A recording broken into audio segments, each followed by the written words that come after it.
ኃጢአቴ ተሽሯል በስም አምኜ ከፍርድ አመለጥኩ ጌታ ያንተ ሆኜ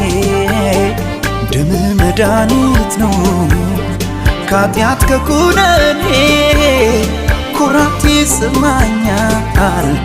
ያንተ በመሆኔ እንዴት ዘልቃለሁ የእግዚአብሔር ምሕረት ከቃላት በላይ እንዴት ገልጣለሁ የኢየሱስ ፍቅር